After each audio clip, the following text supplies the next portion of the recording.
Csorba mentette meg. Bárányos.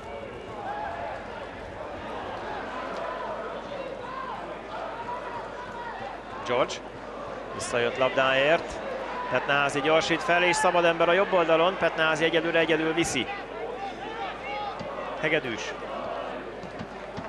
Hát a másik oldalra szabad ember, gól. Vezet a Mezőkövesd Hamar Ádám góljával a 37. percben. A Mezőkövesd gólját a 17-es számú Hamar Ádám szerezte, a találkozó állása Nyíregyháza Mezőkövesd 0-1.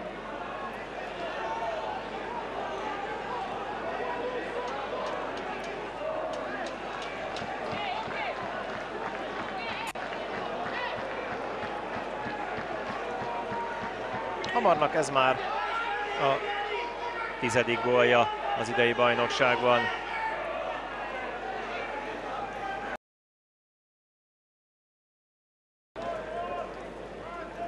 Balog.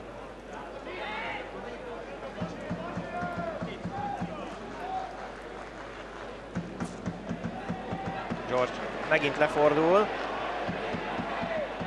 És ez így megint helyzet. 2-0 Hamar. 11. gólja a 41. percben.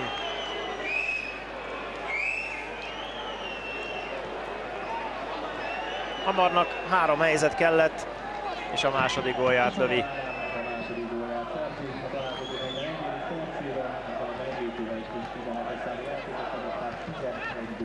Hát ez hideg zuhany a nyíregyházi szurkolóknak is, meg a csapatnak is természetesen.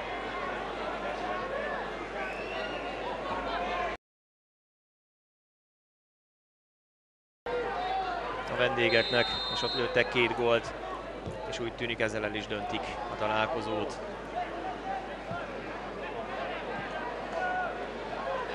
Bogdány. Bogdány még. George. George helyzetben 0-3.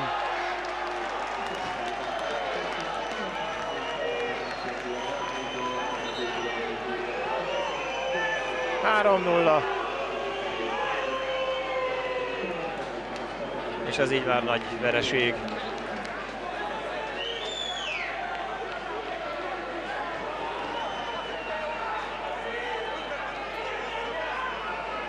Hát nehéz ilyenkor bármit is mondani. Rangadó, sok néző.